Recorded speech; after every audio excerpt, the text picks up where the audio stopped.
ইয়াহইয়া আলাইহিস সালাম সেই নবী যার নাম আল্লাহ পাক নিজে রেখেছেন, সুবহানাল্লাহ। তিনি সাইয়্যিদ ছিলেন, নেতা ছিলেন, নবী ছিলেন। একইভাবে সালাম বিনিময় হলো, নবীজি এগিয়ে চললেন সাল্লাল্লাহু আলাইহি ওয়াসাল্লাম। তৃতীয় আকাশে তিনি দেখলেন আরেকজন নবী, তাকে বলা হলো তিনি হচ্ছেন ইউসুফ আলাইহিস সালাম, যাকে পুরো পৃথিবীর অর্ধেক সৌন্দর্য দেওয়া হয়েছে। আর আপনারা জানেন সূরা ইউসুফ একটা সূরাই আছে, আর এই সূরা ইউসুফ জুলাইখার প্রেম কাহিনী নয়, বরং এই সূরা হচ্ছে ইউসুফ আলাইহিস সালামের সাথে তার পিতা ইয়াকুব আলাইহিস সালামের প্রেম কাহিনী। ভালো করে পড়ে দেখবেন। কিভাবে বললাম?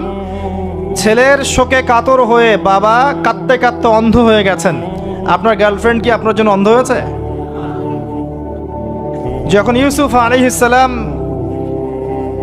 একটা রুমাল পাঠালেন, মনে আছে, তার বাবার চোখে দেওয়ার জন্যে, দূর থেকে যোজন যোজন দূর থেকে তার পিতা বলছেন আমি ইউসুফের গন্ধ পাচ্ছি। বাবার ছেলের এমন প্রেম কাহিনী আপনি কোথাও পাবেন না। এটা সূরা ইউসুফ, পড়ে দেখেন।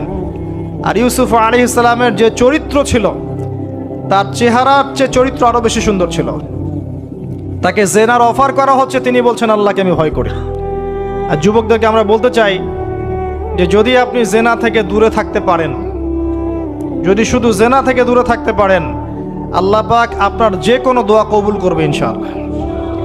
নিশ্চিত মৌতের হাত থেকে আল্লাহ আপনাকে বাঁচাতে পারেন যদি আপনি জেনা ছাড়তে পারেন। জেনা মানে শুধু ফিজিক্যাল রিলেশন নয়, জেনা মানে রাতের বেলা জেগে কথা বলাও, অনলাইনে চ্যাটিং করাও, আপনার বান্ধবীর সাথে কফি খাওয়াও, সব কিছুই জেনার অন্তর্ভুক্ত। এগুলো ছাড়তে পারলে আল্লাহ পাক আপনার দোয়া কবুল করবেন। ওইভাবে যে তিনজন ব্যক্তি গুহায় আটকা পড়েছিল, মনে আছে? গুহার মুখের মধ্যে একটা পাথর এসে গেল, সবাই বলছে আজকে আর বাঁচার বুদ্ধি নাই, নিজের আমল দিয়ে আল্লাহর কাছে বাঁচতে চাও। তার মধ্যে একজন বলছে, একজন তাকে পেতে চাইতাম, সে রাজি হয়ে গিয়েছিল 100 স্বর্ণ মুদ্রার বিনিময়ে। আমি বসেছি এই খারাপ কাজ করতে তার রানের মাঝখানে, সে ওই সময় বলেছে তুমি আল্লাহকে ভয় করো। আমি মুদ্রাও দিয়ে দিয়েছি, ওখান থেকে আমি জেনা না করে চলে আসছি। আল্লাহ এই কাজ যদি তোমার পছন্দ হয়ে থাকে, আজকে এই মৃত্যুর হাত থেকে আমাকে বাঁচাও। ওই পাথর সরে গেল। এটা দলিল দিলাম, জেনা ছাড়তে পারলে আপনার দোয়া, যে কোনো দোয়া আল্লাহ কবুল করবে ইনশাআল্লাহ। শুধু তাই নয়, আরশে আজিম আল্লাহ পাকের সবচেয়ে বড় সৃষ্টি, এর নিচে আল্লাহ পাক 7 শ্রেণীর মানুষকে ছায়া দিবেন।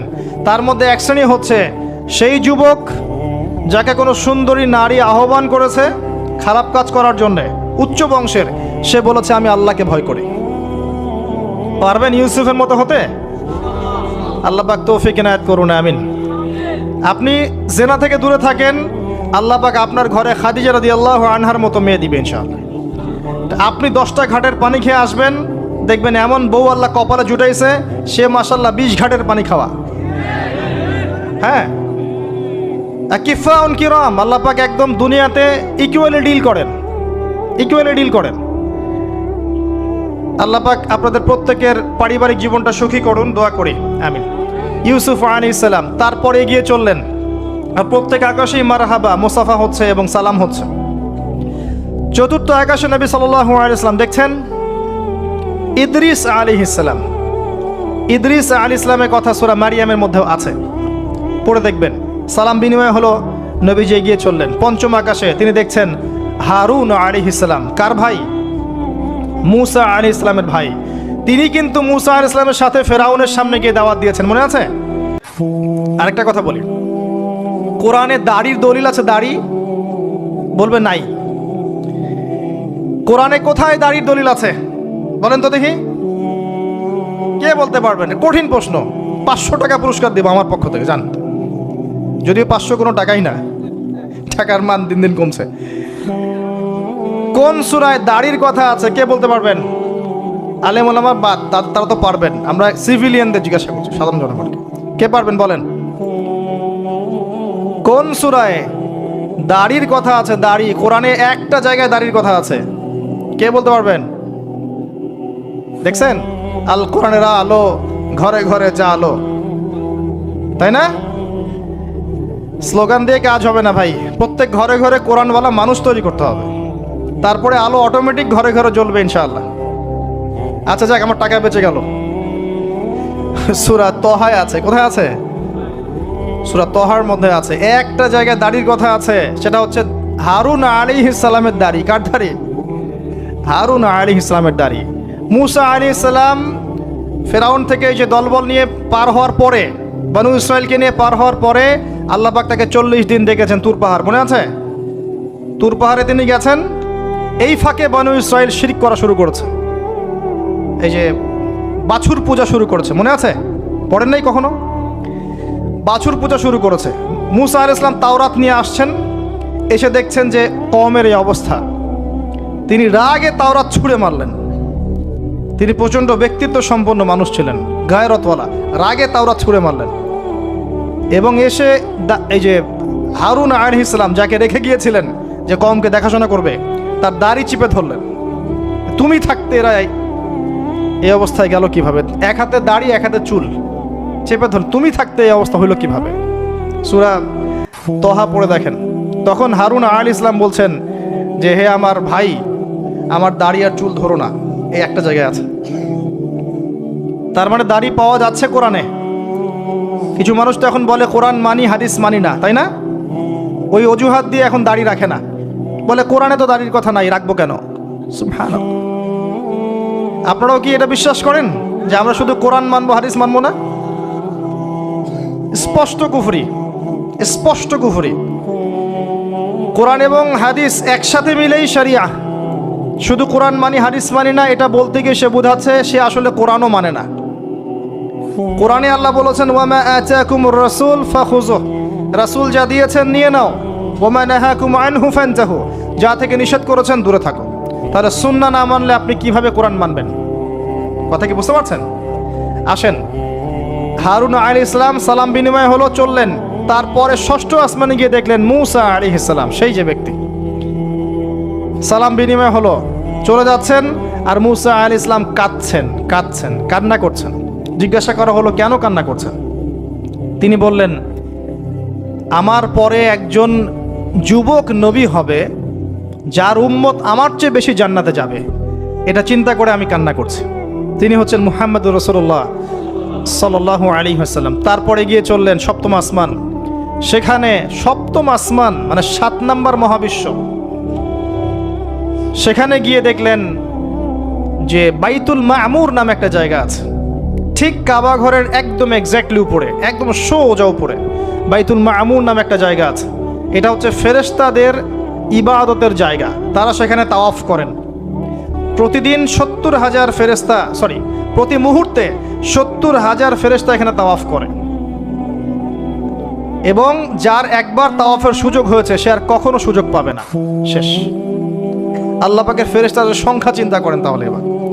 সেখানকার দেয়ালে হেলান দিয়ে আছেন ইব্রাহিম আলাইহিস সালাম, তার চেহারা একদম মুহাম্মদ সাল্লাল্লাহু আলাইহি ওয়াসাল্লামের মতো। এবং অনেক ছোট ছোট বাচ্চা তার সামনে খেলা করছে। ওই যে বাচ্চা কোরবানির কথা মনে আছে? যেসব মুমিন মুসলিমদের ছোট ছোট বাচ্চা কাচ্চারা নাবালক অবস্থায় মারা যায় না, তাদের আত্মাগুলো সেখানে চলে যায়, তারা সেখানে খেলা করতে থাকে। যারা পিতা পায়নি, যখন পিতার কথা মনে হয় খেলতে খেলতে, তখন তারা ইব্রাহিম আলাইহিস সালামের কাছে দৌড় দেয়। মায়ের কথা মনে হলে তার স্ত্রীর কাছে দৌড় দেয়। আমাদের যাদের সন্তান 2-1জন মারা গেছে, এটা আমাদের পরকালে অ্যাসেট, পরকালের সম্পত্তি। কিয়ামতের মাঠে ওই ছেলে ওই মেয়ে আপনার হাত ধরবে, আঙ্গুল ধরে ফেলে বলবে আল্লাহ আমার বাবাকে মাফ করে দাও, না হলে আমি জান্নাতে যাব না। তাই বেশি বেশি বাচ্চা কাচ্চা নিতে হয় সামর্থ্য অনুযায়ী, আর সামর্থ্য আল্লাহ দিবেন। যখন আপনি 4টা-5টা এরকম করে বাচ্চা কাচ্চা নিবেন, 2-1টা বাচ্চা মারা যেতে পারে, এগুলো আপনার পরকালের সম্পত্তি। এখন তো আমাদের জেনারেশনকে রেস্ট্রিক্টেড করার জন্য 2টো সন্তানের বেশি নয়, একটি হলে ভালো হয়। সুবহানাল্লাহ।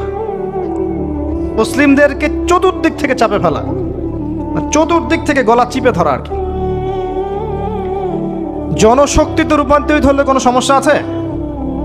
চাইনিজদের জনসংখ্যা কত? চায়নার জনসংখ্যা কত? ম্যাক্সিমাম জনগণকে তারা জনশক্তিতে রূপান্তরিত করেছে। এই আপনার পশ্চিমারায় ন্যাটো ম্যাটো যত কিছু আছে, চায়নার এগেনস্টে কথা বলুক দেখি কত বড় সাহস। সারা বিশ্বকে নিয়ন্ত্রণ করে ফেলছে ওরা এখন। কই তারা তো আর তারা যখন দেখেছে যে আমাদের আর প্রয়োজন নাই, তখন তারা একটা লস দিয়েছে ওদের কান্ট্রিতে। এটা মুসলিমদের জন্য প্রযোজ্য নয়। যাই হোক, সন্তান সন্ততি ওখানে গিয়ে মারা গেলে আপনার অ্যাসেট।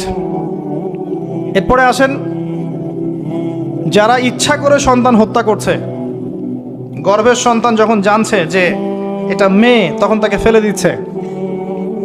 আবার অবৈধ সন্তান যারা অ্যাবর্শন করে নষ্ট করছে, এই যে হত্যাগুলো, এই প্রাণগুলোকে আল্লাহ পাক কিয়ামতের মাঠে জীবন্ত করবেন এবং তাদেরকে দেখিয়ে ওই ব্যক্তিদেরকে চার্জ করা হবে যে কি অপরাধে তাকে হত্যা করা হয়েছিল। সতর্ক হয়ে যান। আল্লাহ পাক এটাও বলেছেন, দারিদ্র্যের ভয়ে সন্তানকে হত্যা করো না, রিজিক আল্লাহ দিবেন ইনশাআল্লাহ। এই সমুদ্রের কোটি কোটি মাছকে আল্লাহ পাক খাওয়াতে পারলে আপনাকে আমাকেও খাওয়াতে পারবে ইনশাআল্লাহ, যদি না আমরা আমাদের রিজিকটা সংকুচিত করে ফেলি। মানুষের রিজিক কেড়ে খাচ্ছে সুদের মধ্য দিয়ে। মানুষের রিজিক কেড়ে খাচ্ছে সুদের মধ্য দিয়ে, অন্য কোনো বিষয় নাই, সুদ, রিবা। আসেন, সপ্তম আসমানে এই অবস্থা। এরপরে নবী সাল্লাল্লাহু আলাইহি সাল্লামকে আরো সামনে নিয়ে যাওয়া হলো। এই জায়গার নাম সিদরাতুল মুনতাহা। কি নাম? সর্বশেষ জায়গা, যেখানে জিবরাইল আলাইহিস সালামও এর উপরে আর যেতে পারেন না। যদিও বা জিবরাইল আলাইহিস সালাম ফেরেশতাদের সর্দার, তিনিও যেতে পারেন না। তারপরে আরেকটা জগৎ আছে, ওই জগৎ থেকে আদেশ এই সিদরাতুল মুনতাহা পর্যন্ত আসে, এখান থেকে কালেক্ট করে নিচে নামানো হয়। আবার এখান থেকে কোনো আদেশ বা কোনো আদেশ না, এখান থেকে কোনো ফলাফল মুনতাহা পর্যন্ত নিয়ে যাওয়া হয়, সেখান থেকে উপরে তুলে নেওয়া হয়। ওটা একটা বর্ডার, কথা বুঝতে পারছেন? এটা একটা বর্ডার, নো ম্যানস ল্যান্ড। এই জায়গায় গিয়ে জিবরাইল আলাইহিস সালাম নিজের আকৃতিতে আসলেন। 600টা পাখা। কতগুলো পাখা? 600 পাখা। নবী সাল্লাল্লাহু আলাইহি সাল্লাম একটু বিব্রত বোধ করছিলেন, তিনি আবার আগের রূপে ফিরে আসলেন। এই জায়গায় বাহন চেঞ্জ করা হলো। এখানে নবী সাল্লাল্লাহু আলাইহি সাল্লাম বলেছেন, আমি সিদরাতুল মুনতাহায় এমন কিছু রং দেখেছি, এত অপরূপ সৌন্দর্য দেখেছি, যেটা কোনো মানুষের পক্ষে ভাষায় প্রকাশ করা সম্ভব না। এটা শেষ সীমানা এবং এটা একটা বড়াই গাছের মতো দেখতে। সরি, বড়ই গাছ, বড়াই গাছ না, আসলে বড়ই গাছের, কুল গাছের মতো দেখতে। এরপর আরেকটা বাহন আনা হলো, এটা বাহন চেঞ্জ করা হলো। এবার তিনি আরো ঊর্ধ্বে উঠে যাচ্ছেন, উঠছেন। একটা পর্যায়ে ওই জগতে যে ফেরেশতারা আছেন, যারা আল্লাহ পাকের আদেশ লিখছেন, ওই আদেশগুলো লিখার যে কলমের খসখস শব্দ, এটা নবীজি শুনতে পারলেন। সুবহানাল্লাহ। নূরের পর্দার কাছাকাছি তাকে নিয়ে যাওয়া হলো, একদম আল্লাহ পাকের কাছাকাছি, আরশে আজিমের কাছাকাছি। এখানে আল্লাহ রাব্বুল আলামিন সরাসরি তার সাথে কথা বললেন, যা ওহী করার তা করলেন এবং স্পেশালি 3টা গিফট বা হাদিয়া দিলেন। কয়টা? 1 নাম্বার 50 ওয়াক্ত নামাজ। কত ওয়াক্ত? 2 নাম্বার সূরা বাকারার শেষের 3 আয়াত, সূরা বাকারার শেষের 3 আয়াত। আর 3 নাম্বার হচ্ছে একটা ঘোষণা, হে নবী মুহাম্মদ সাল্লাল্লাহু আলাইহি ওয়াসাল্লাম, তোমার উম্মতের কোনো ব্যক্তি যদি আমার সাথে শিরক না করে মারা যায়, আমি তাকে জান্নাতে দিয়ে দিব ইনশাআল্লাহ। আজকে এই মেরাজুন নবী নিয়ে অনেক আলোচনা হবে, কিন্তু আলোচনা হওয়ার পরে আমরা যদি এই নামাজের পাবন্দ না হতে পারি, সূরা বাকারার শিক্ষা নিতে না পারি, বা শেষের আয়াত মুখস্থ করতে না পারি, শিরক ছাড়তে না পারি, আদতে আলোচনার কোনো ফায়দা নেই। কথা বুঝতে পারছেন? এখানকার 3টা মৌলিক হাদিয়া তিনি নিয়ে আসছেন। এবার নিচে নামছেন, ওই যে 6ষ্ঠ আসমানে অপেক্ষা করছেন কে? মুসা আলাইহিস সালাম। কোথায় যাচ্ছেন? এই কি হলো আল্লাহর সাথে কথাবার্তা? এই হয়েছে। কি দিয়েছে আপনাকে? 50 ওয়াক্ত নামাজ।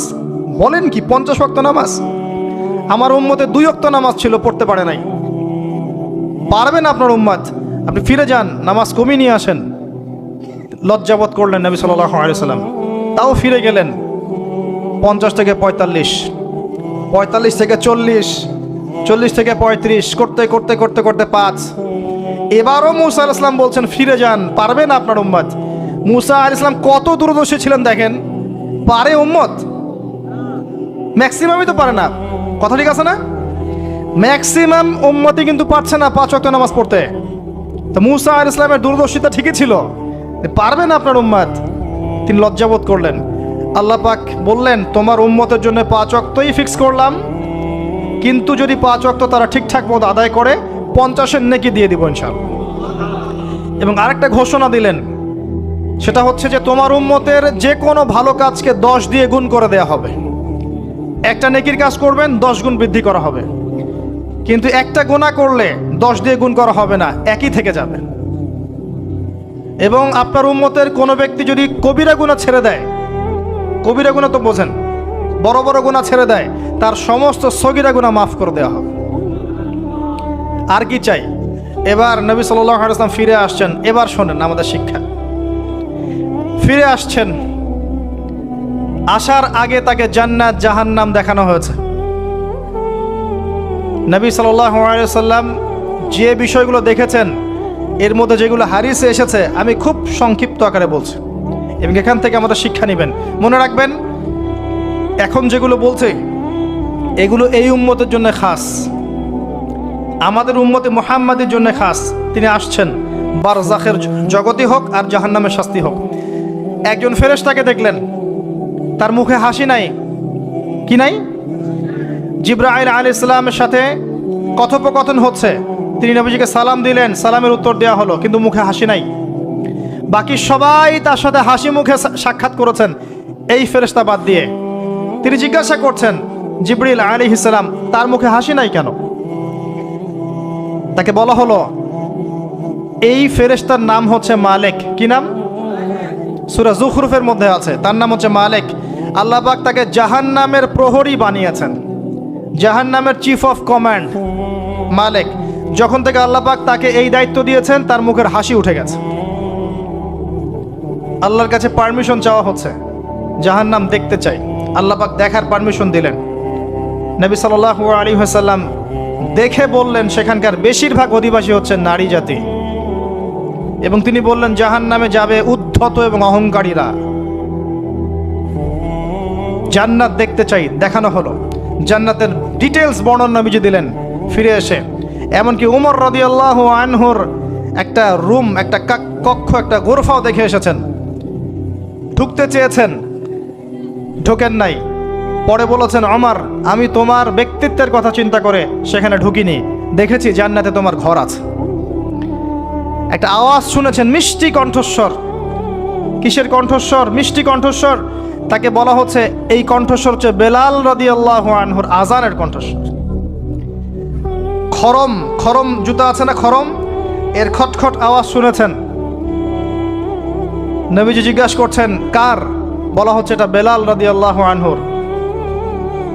বেলাল রাদিয়াল্লাহু আনহুকে বলা হলো, আপনি কি এমন আমল করেন? হে বেলাল, তুমি কি এমন আমল করো যার কারণে এই মর্তবা হচ্ছে? যখনই জান্নাতে যাই আমাকে দেখানো হয়, দেখি তুমি, তোমার পায়ের পদধ্বনি সামনে সামনে আছে। তখন বললেন, ইয়া রাসূলুল্লাহ, আমি তো আসলে এক্সট্রাঅর্ডিনারি কোনো আমল করি না, কিন্তু আপনারা যা করেন তাই করি।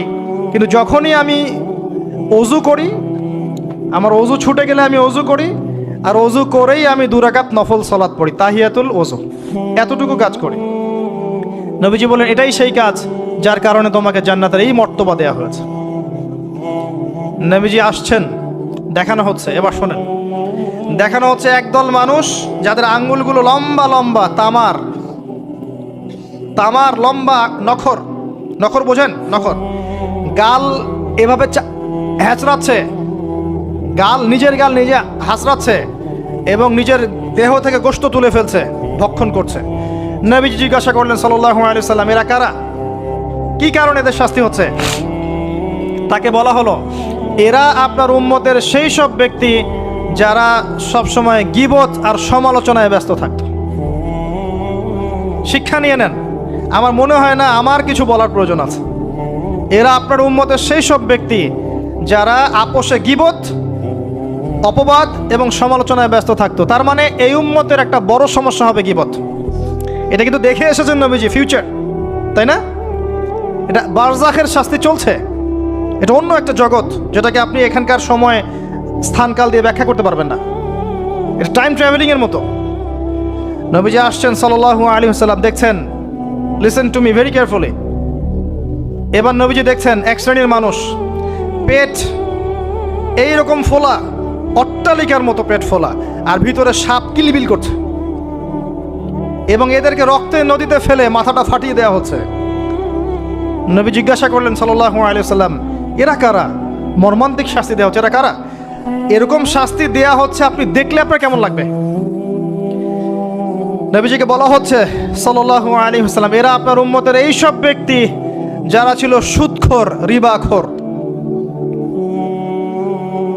মানে এই উম্মতের অন্যতম বড় সমস্যা হবে রিবা, যেটা আমি বলেছি, প্রতিটা সেক্টরে রিবা।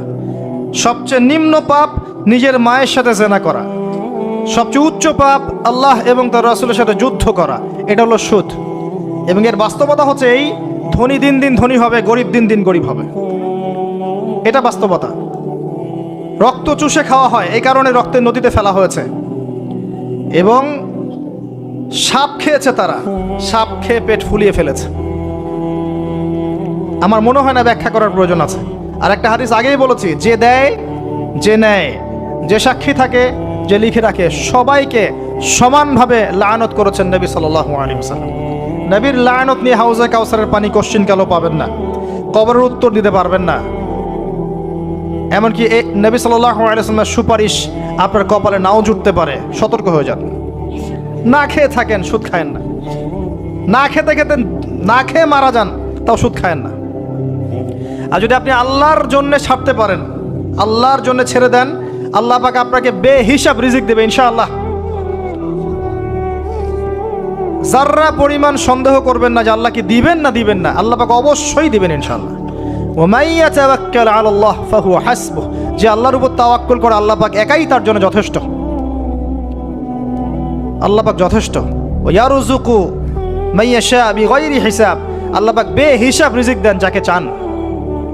মিন হাইসু লা ইয়াহতাসিব, এমন উৎস থেকে রিজিক দিবেন যে সে কল্পনা করে নাই। ছেড়ে দেন।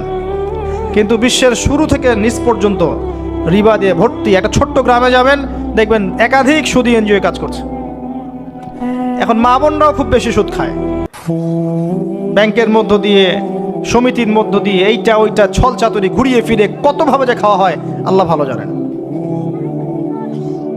আল্লাহ পাক আমাদেরকে এই মহামারী থেকে হেফাজত করুন। সবচেয়ে বড় মহামারী চলছে বিশ্বে, এই ইকোনমিক মহামারী, রিবা কেন্দ্রিক মহামারী, যেটা মুসলিমের ইমান আমল সব ধ্বংস করে দিয়েছে। আসেন, তিনি আসছেন, দেখলেন এক শ্রেণীর মানুষ আগুন, বড় বড় আগুনের দলা, এগুলো মুখে ঢুকাচ্ছে, পিছনের রাস্তা দিয়ে বের হয়ে যাচ্ছে। নাউযুবিল্লাহ পড়ি আমরা। জিজ্ঞেস করা হচ্ছে কারা এরা, মর্মান্তিক শাস্তি হচ্ছে। নবী সাল্লাল্লাহু আলাইহি ওয়াসাল্লামকে বলা হলো, এরা আপনার উম্মতের সেই সব ব্যক্তি, listen to me very carefully, এরা আপনার উম্মতের সেই সব ব্যক্তি যারা ইয়েতিমদের মাল আত্মসাৎ করে খেত। আমার ব্যাখ্যা করার কোনো প্রয়োজন নাই, আপনারা সবাই শিক্ষিত মানুষ। ইতিমের মাল আত্মসাৎ করলে যদি এই শাস্তি হয়, জনগণের মাল আত্মসাৎ করলে কি হতে পারে চিন্তা করে দেখেন। কি হতে পারে? এটা মানুষের হক, আল্লাহর কাছে ক্ষমা পাওয়া যাবে না, মানুষকে দিতে হবে। আরও এগিয়ে আসলেন, তিনি দেখছেন, এবার বলতে গিয়ে আমার বুক কাঁপছে। দেখলেন এক শ্রেণীর মানুষ জিহ্বাগুলোকে টানা হচ্ছে, আগুনের কেচি দিয়ে কেটে দেওয়া হচ্ছে।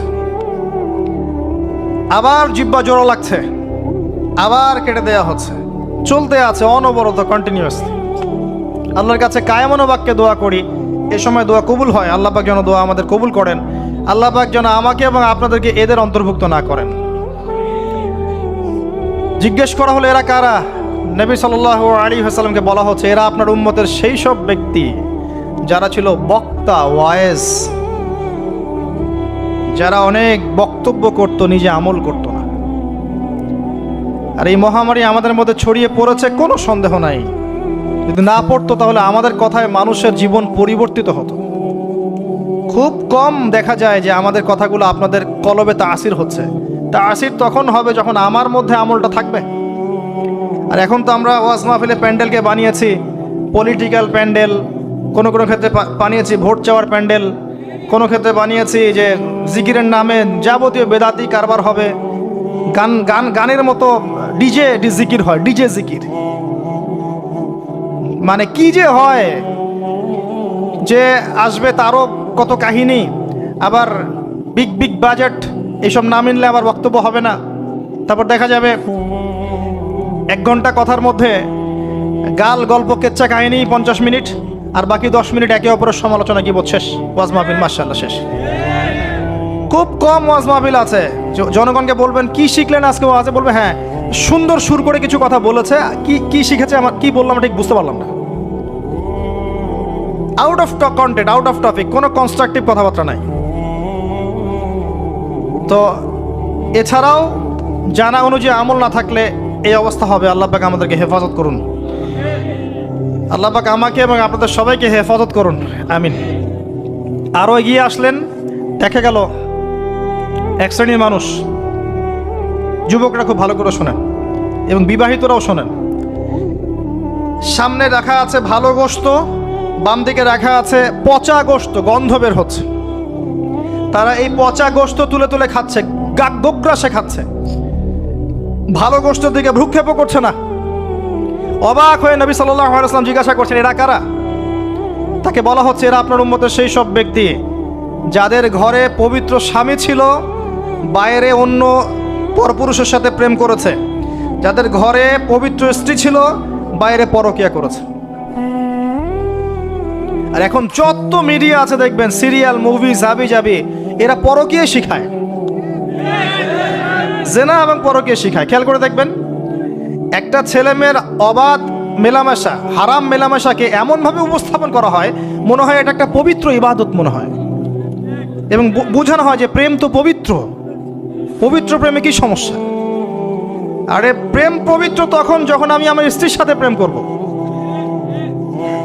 আর দেখবেন যতগুলো এই যে মুভিজ, আপনার সিনেমাস, ফিল্মস, গান, নাটক, এগুলোর মূল থিম কিন্তু হারাম প্রেম। অল্প কিছু আউট অফ অন্য অন্য থিমের মধ্যে আছে। দেশ নিয়ে কতগুলো মুভি হয়েছে, কতগুলো নাটক হয়, ইসলাম নিয়ে কতগুলো হয়, শ্রদ্ধা ভক্তি এগুলো নিয়ে কতগুলো হয় দেখবেন।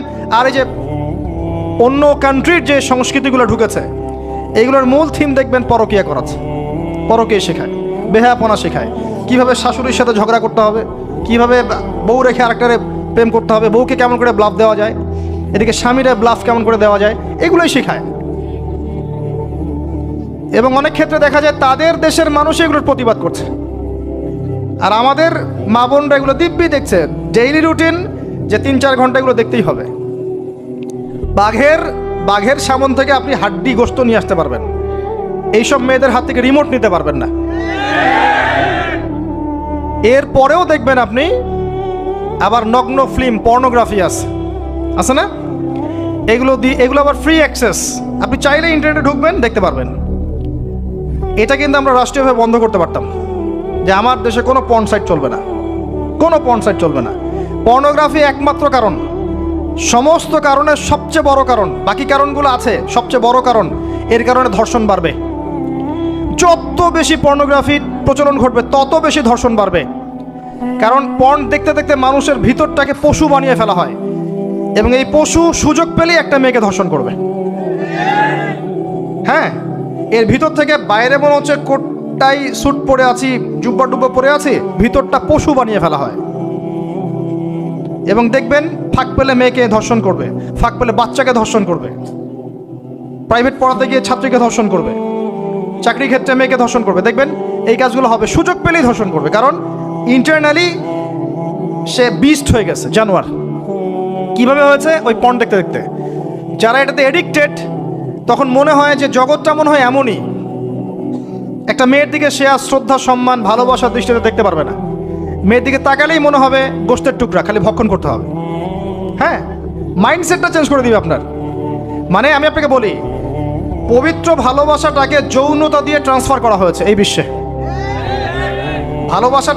ভালোবাসা একটা ডিভাইন জিনিস, আল্লাহর পক্ষ থেকে আসে, ডিভাইন একটা জিনিস, অলৌকিক। মানে যখনই আপনি দেখবেন কাবিন হবে এবং আপনি কালিমা পড়ানো হচ্ছে, আপনি বলছেন কবুল, ইমিডিয়েটলি আপনি ফিল করবেন অপরিচিত একটা মেয়ে, আপনি যাকে দেখেন নাই, বাবা মা বিয়ে ঠিক করেছে, আল্লাহর পক্ষ থেকে ডিভাইন একটা ভালোবাসা চলে আসবে, মায়া, একটা মহব্বত, রহমত। এটা তারা ফিল করতে পারবে যারা পর্ন অ্যাডিক্টেড নয়। যারা পর্ন অ্যাডিক্টেড দেখবেন ওই স্ত্রীকে তার ভালো লাগবে না, তার মনে হবে এর চেয়ে ওই মেয়েটা সুন্দর, তার চেয়ে ওই মেয়েটা সুন্দর, তার চেয়ে ওই মেয়েটা সুন্দর, কারণ তার মাথাটা এরকম বিক্ষিপ্ত, পাশবিক।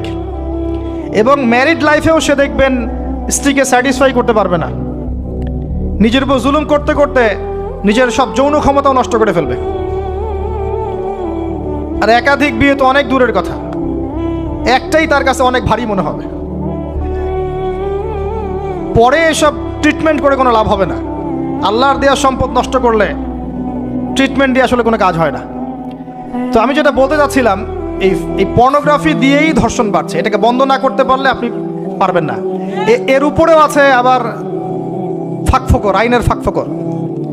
ধর্ষক সবার বিচার হবে, এটা মেনে নেওয়া দুষ্কর। এখন অনেকেই বেরিয়ে যায়, অনেকেই ফাঁকফোকর পেয়ে যায়। সব মিলিয়ে এতে করে সামাজিক কাঠামো নষ্ট হচ্ছে। এর উপর ফ্রি মিক্সিং আছে, অবাধ মেলামেশা আছে, আমরা উস্কাচ্ছি এগুলোকে, কাছে আসার গল্প। আস্তে আস্তে দেখবেন কাঠামোটা আরও কলাপস করে যাবে দিন দিন। এর ফলে কি হবে আমি বলে দিই, শোনেন, আমার উপর রাগ করে না। দিন দিন কি হবে আমি এটাও বলে দিচ্ছি। যত ডে যাবে দেখবেন এর চেয়ে বেশি সমকামিতা বাড়বে। এগুলোর ফলাফল, এর খিজির আলাইহিস সালামের মতো চোখ দিয়ে দেখেন, এরগুলোর ফলাফল পরে আসবে এমন একটা সময় যে মেয়েদেরকে ধর্ষণ, এর সাথে সমকামিতা। কারণ মানুষ মেয়েদের উপর থেকে দেখবেন আগ্রহ কমে যাবে, এবং সমকামিতা যে বাড়বে, হাদিসে এসেছে যে এই উম্মতের উপর আমি ভয় করি এই উম্মতের মধ্যে সমকামিতা ছড়িয়ে পড়বে। আল্লাহর রাসূল বলেছেন আরও বাড়বে চাইল্ড অ্যাবিউজিং, বাচ্চাদেরকে রেপ করা হবে বেশি বেশি বিকজ অফ এই পর্নোগ্রাফি। যতদিন যাবে দেখবেন যারা মেয়ে সন্তানের বাবা খুবই সতর্ক, সাবধান।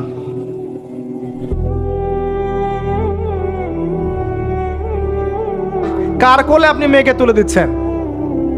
5 বছর, 4 বছর, 3 বছর এইসব মেয়েদেরকে ধর্ষণ করা হচ্ছে। সমাজটা কোন জায়গায় চলে গেছে চিন্তা করছেন? এগুলোর মূল কারণ, একদম গাছের উপরের কারণ হচ্ছে পর্নোগ্রাফি। এই মূল কারণ কিন্তু বেপরদামি নয়, আমি বুঝাতে পারছি না মনে হয়। এর মূল কারণ কিন্তু বেপরদামি নয়, পর্নোগ্রাফি। কারণ পর্নোগ্রাফি অ্যাক্সেসের কারণে মানুষের ভিতরটা পশু হয়ে গেছে। এই পশুত্ব মেটানোর জন্যে সে কোনো ওয়ে খুঁজে না পেলে তখন রেপ করবে, বাচ্চাকে পেলে বাচ্চাকে ধর্ষণ করবে, হামলে পড়বে মেয়েদের উপরে। ভিতর থেকে পশু বানিয়ে দেওয়া হয়েছে। এরপরেও আছে বিয়ের রাস্তা কঠিন করে ফেলা। বিয়ে তো করতে দিচ্ছেন না, কঠিন। বিয়ে করলে অনেক সমস্যা, জেনা করতে কোনো সমস্যা নাই।